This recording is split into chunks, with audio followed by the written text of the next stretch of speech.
시민들은 거리로 나와 시위하고 은행은 돈을 인출해주지 않습니다.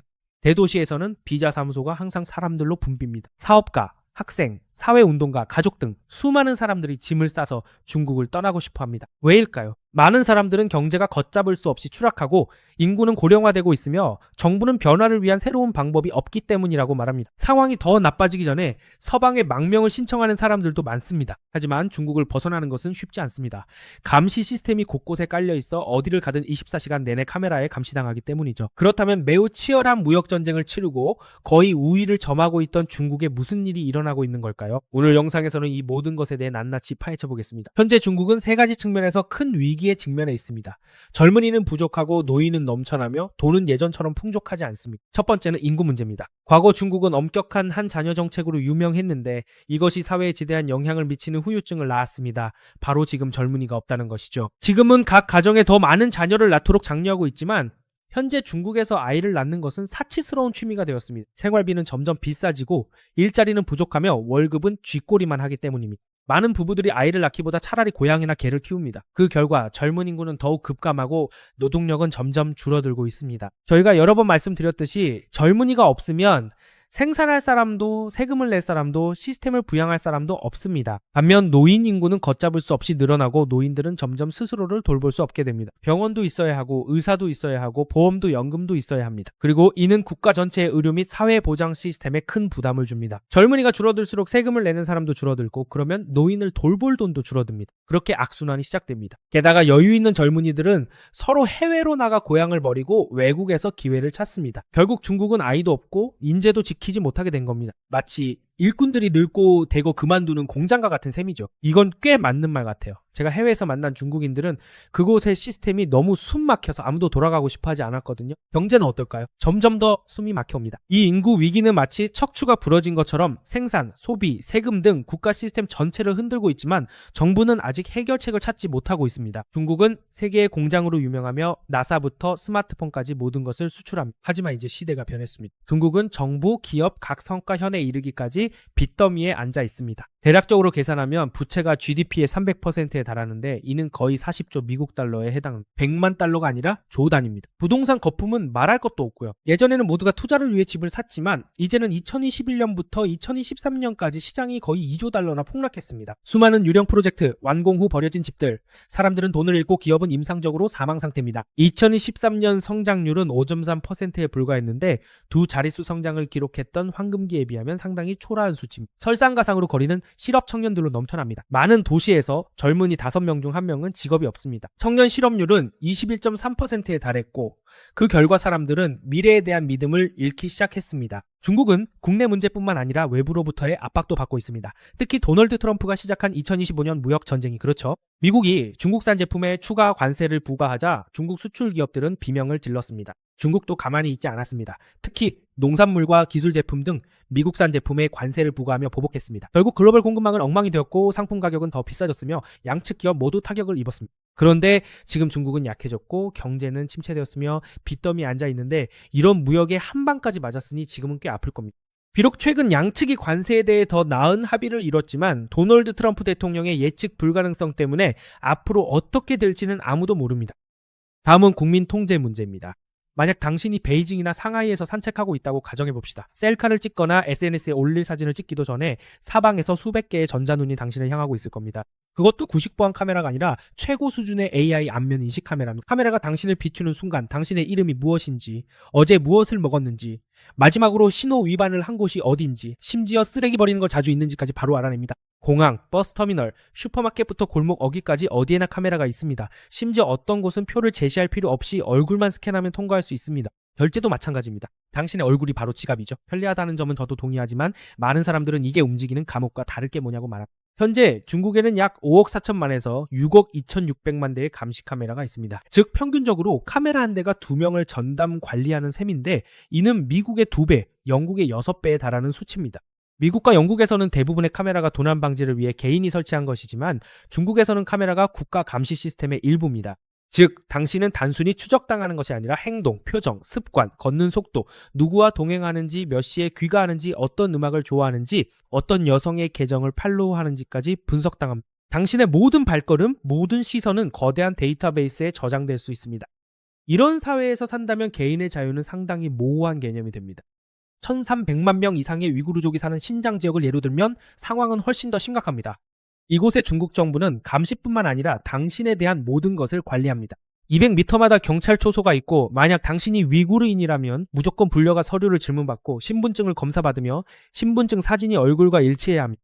거기서부터 키, 혈액형, 학력, 직업, 정치적 견해, 신념, 거주지, 차량 번호판, 일주일에 교회에 몇 번 가는지 등 일련의 정보가 줄줄이 나옵니다. 이것은 IJOP, 즉 통합합동작전 플랫폼이라는 시스템으로 경찰이 가장 사소한 것부터 가장 큰 것까지 모든 사람을 파악하는 데 사용하는 애플리케이션입니다. 이 시스템은 AI 카메라, 와이파이 스니퍼, 즉 당신이 지나갈 때 휴대폰에서 데이터를 수집하는 장치 및 수많은 다른 센서와 연결됩니다. 이 시스템은 당신이 약간 비뚤게 껐거나 이유 없이 며칠 결근했다는 이유만으로 당신이 의심스러운지 아닌지를 점수 매길 수 있습니다. 그리고 당신이 위험 목록에 오르면 더 철저히 감시받을 뿐만 아니라 구금 신문 또는 조용히 실종될 수도 있습니다. 아마 인류를 지배하는 AI 시스템 스카이넷이 나오는 영화 터미네이터를 보셨을 텐데 중국에서는 이것이 공상과학이 아니라 현실입니다. 이 시스템은 1초도 안 되는 시간에 전체 인구를 스캔할 수 있으며 정확도는 99.8%로 거의 절대적입니다. 즉, 당신은 어디에도 숨을 수 없으며 모든 발걸음, 모든 눈짓이 추적될 수 있다는 뜻입니다. 중국 정부와 보안군은 당신이 어디서 무엇을 하는지 정확히 알 수 있습니다.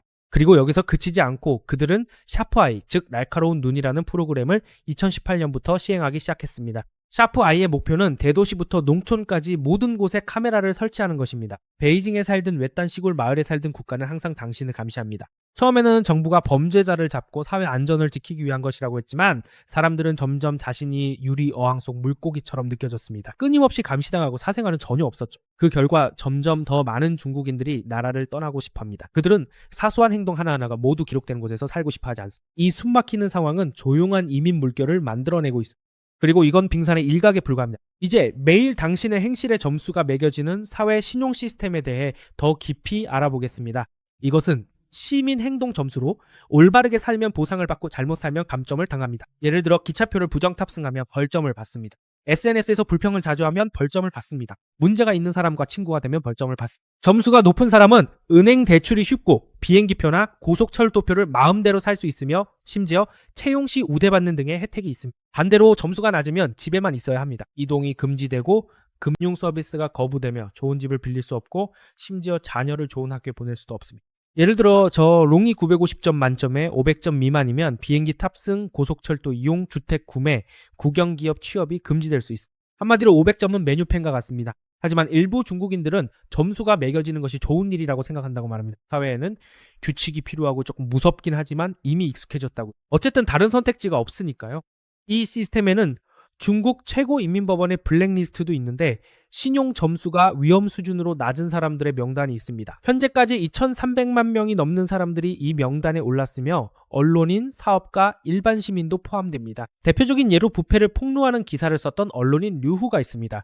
기사에 언급된 사람에게 고소당한 후 그는 블랙리스트에 올랐습니다. 어느 날 기차역에 표를 사러 갔다가 죄송하지만 표를 살 자격이 없다는 통보를 받았습니다. 또 다른 사례는 역시 언론인인 동두엔입니다. 정부를 비판하는 기사를 썼다는 이유로 하룻밤 사이에 은행 계좌가 동결되었습니다. 단지 질문을 했다는 이유로 돈도 직업도 이동의 자유도 없어진 것입니다. 이 얘기를 들으니 제가 베트남 사람이라서 참 다행이라는 생각이 듭니다. 이 사회 신용 시스템은 감옥이 필요 없는 사회를 만듭니다. 두려움만으로도 사람들을 가두기에 충분하기 때문이죠. 모두가 실수를 저지르는 것을 두려워하고 감점당하는 것을 두려워하며 다음 류나 동두엔이 되는 것을 두려워합니다.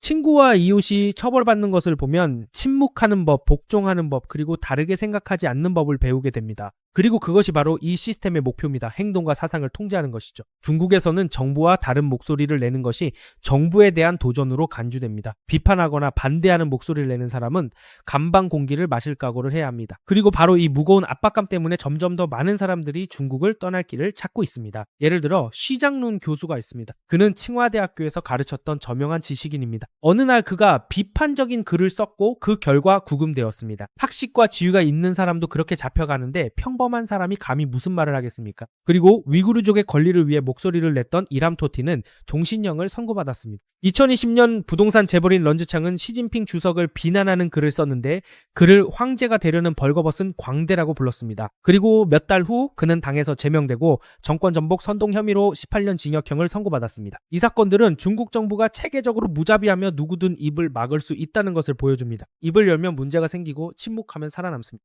다음으로 이동 제한에 대해 이야기해 봅시다. 중국은 이동을 기본권으로 보지 않고 특권으로 봅니다. 이동하려면 허가를 받아야 하고 정부는 언제든지 승인하거나 거부할 수 있습니다. 다른 나라에서는 여행 가고 싶으면 비행기표만 예매하면 되지만 중국에서는 심사를 기다리고 서류를 작성해야 하며 거절당할 수도 있습니다. 마치 미국에 가기 위해 비자를 신청하는 대신 이제는 자국을 떠나기 위해 자국의 비자까지 신청해야 하는 셈이죠. 특히 위구르족, 티베트인 같은 소수민족이나 정부에 반대 목소리를 낸 적이 있는 사람들은 더욱 그렇습니다. 여권을 만들고 싶다고요? 포기하세요. 탈출 이야기는 이제 드물지 않습니다. 재능과 꿈이 있는 많은 젊은이들이 숨막힘 때문에 고향을 떠납니다. 그들은 감시받는 삶이 아니라 자유롭게 이동하고 공부하며 일할 수 있는 곳에서 살고 싶어 합니다. 어떤 사람은 캐나다로 가기 위해 공항에 갔다가 도착해서는 이유도 모른 채 제지당했습니다. 기자, 인권 변호사, 활동가를 위한 비행 금지 명단도 있습니다. 전과가 있거나 말을 많이 하는 사람은 무조건 포함됩니다. 이것은 꽤 간단하게 설명됩니다. 해외 출국을 금지하는 것은 사람을 붙잡아 두기 위함일 뿐만 아니라 입을 막기 위함입니다. 나라를 떠나지 않으면 다른 곳에서 목소리를 낼 수 없습니다. 항상 감시당한다면 영향력을 행사할 수 없습니다. 이렇게 발이 묶이면 많은 사람들이 새장 속에 갇힌 것처럼 느낍니다. 날개가 있어도 날 수 없죠. 재능, 지식, 젊은이들이 갇혔다고 느낄 때 나라에는 순응하는 자들만 남게 됩니다.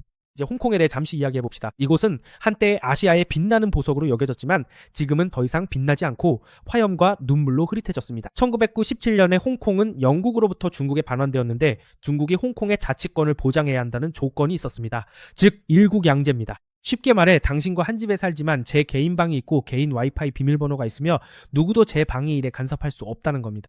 하지만 최근 중국은 여긴 내 집이니 내가 원할 때 언제든 들어갈 수 있다는 식입니다. 2020년 중국은 홍콩을 위한 국가보안법이라는 법을 내놓았습니다. 이 법은 모든 반대 행위, 비방, 심지어 약간 엇나가는 생각까지도 반동, 테러 또는 친서방으로 규정합니다. 언론계의 거물 지미라이는 민주주의에 대한 기사를 썼다가 감옥에 갇혔습니다. 예전에는 홍콩 사람들이 시위를 즐겨 했지만 이제는 스릴 넘치는 게임이 되어버렸습니다. 참가하는 사람은 경찰서행 티켓을 예약한 셈이고 어쩌면 실종될 수도 있습니다. 그리고 많은 홍콩 시민들은 신뢰를 잃고 자유를 잃었으며 결국 자신들이 알던 홍콩마저 잃었다고 말합니다. 1년 만에 홍콩 인구는 약 1.2% 감소했습니다. 작아 보이는 숫자지만 붕괴의 신호입니다. 창의적인 물결도 창의적인 아이디어도 스타트업도 제2의 싱가포르라는 역할도 더 이상 없습니다. 한편 중국에서는 고향을 떠나는 이야기가 꽤 떠들썩합니다. 최근 자료에 따르면 미국, 캐나다, 호주, 대만으로 가는 비자 신청이 급증하고 있습니다. 중국인들은 좋은 집, 좋은 차뿐만 아니라 나라를 떠나는 것도 꿈꿉니다. 그들이 떠나는 이유는 머무는 것이 너무 숨막히고 법은 덕과 같으며 입을 열면 조사를 받으러 불려가기 때문입니다. 해외로 나가려면 특별 출국 비자를 신청해야지 그냥 비행기표를 사서 날아갈 수는 없습니다. 그리고 이 문제는 지식인, 사업가, 창의적인 사고를 가진 사람들, 즉 발전을 위해 열린 환경이 필요한 사람들에게 가장 큰 영향을 미칩니다. 한 보고서에 따르면 지난 10년간 중국 최고의 인재 중 약 10%가 떠났다고 합니다. 하지만 사실 해외에서의 삶도 그리 장밋빛은 아닙니다. 새로 이민 온 중국인의 60%는 언어 문제로 어려움을 겪고 40% 이상은 소외감을 느끼며 적응하지 못합니다. 어떤 사람은 사장에서 배달 기사가 되고 어떤 사람은 교수에서 주방 보조가 됩니다. 설상가상으로 그들이 떠난 후에도 여전히 감시를 받습니다. 한때 기자였고 비판적인 글을 몇 줄 썼던 사람은 다른 나라에 있어도 정부의 철저한 감시를 받습니다. 하지만 꽤 많은 중국인이 새로운 나라로 가서 족적을 남기기도 합니다. 기술 산업 인력의 15%는 중국인이며 그들 중 다수가 글로벌 기술의 미래를 구축하는 데 기여하고 있습니다. 하지만 고학력자 중 약 20%는 전공과 무관한 일을 해야 합니다. 예를 들어 박사 학위를 받고 호텔 리셉셔니스트로 일하는 것과 같죠. 그렇다면 중국의 상황이 계속 악화된다면 무슨 일이 일어날까요? 구체적으로 중국이 붕괴한다면 나머지 세계에는 어떤 의미가 있을까요? 우선 중국이 세계 2위 경제대국이라는 점을 알아야 합니다. 즉, 이 나라는 국제무역과 금융에서 매우 중요한 역할을 합니다. 중국의 심각한 경제 붕괴는 글로벌 공급망을 뒤흔들 것입니다. 전자제품, 의류에서 가전제품에 이르기까지 일상용품의 공급이 지연되거나 부족해지거나 가격이 급등하게 될 겁니다. 많은 금융 전문가들은 중국이 정말로 위기에 빠진다면 세계 시장이 흔들리고 투자 펀드들은 더 많은 위험을 감수해야 할 것이라고 예측합니다. 위험금리는 최대 20%까지 추가로 상승할 수 있습니다. 글로벌 경제의 한 기둥이 흔들리면 그 충격은 매우 빠르게 퍼져나가 모든 곳의 무역 흐름과 투자 결정에 영향을 미칠 것입니다. 중국 생산에 단기적인 차질만 생겨도 전 세계 생산 비용이 10에서 15%까지 추가로 상승할 수 있습니다. 즉 저와 여러분이 마트에 가서 고기를 사면 더 비싸지고 스마트폰이나 심지어 새 슬리퍼를 사는 것도 더 비싸진다는 뜻입니다. 세계 경제가 서로 긴밀하게 연결되어 있기 때문에 중국이 재채기를 하면 전 세계가 감기에 걸릴 수도 있습니다. 골목에 있는 작은 편의점조차 간접적인 영향을 받을 수 있는데 대기업은 말할 것도 없죠. 만약 중국에서 붕괴가 일어난다면 이는 세계 금융 시스템에 더 큰 불안정을 가져올 것입니다. 은행, 투자펀드, 국제금융기관들은 부도 위험 증가와 갑작스러운 자산 가치 하락에 직면하게 될 것입니다. 그리고 현재 가장 큰 부채 폭탄 중 하나는 중국의 부동산 시장입니다. 이 분야는 중국 GDP에서 큰 비중을 차지할 뿐만 아니라 부풀어 오르고 있는 금융 거품이기도 합니다. 이 시장에 균열이 생기기 시작하면 국내외 투자자 모두 심각한 손실을 입을 수 있습니다. 신뢰는 하락하고 기업은 자금 조달이 어려워지며 성장은 둔화되고 그 장기적인 여파는 회복하는 데 수년이 걸릴 수 있습니다. 장기적으로 중국이 붕괴하면 세계 무역 질서도 바뀔 수 있습니다. 오랫동안 중국은 세계 공장이자 지구상에서 가장 큰 생산 중심지였습니다. 이 역할이 사라지면 다른 신흥 경제국들이 그 자리를 대신할 수 있습니다. 예를 들어 인도, 베트남, 멕시코 또는 인도네시아 같은 나라들입니다. 이는 초강 대국들이 경제 및 외교 전략을 재정립해야 하는 새로운 판을 만들 것입니다. 하지만 이 전환기에는 분명 엄청난 변동이 있을 것입니다. 그리고 이 모든 변동의 중심에는 바로 중국 국민이 있습니다. 일자리는 더 희소해지고 공공서비스는 약화되며 물가가 치솟으면 평범한 가정들이 가장 먼저 그 결과를 감당하게 될 것입니다.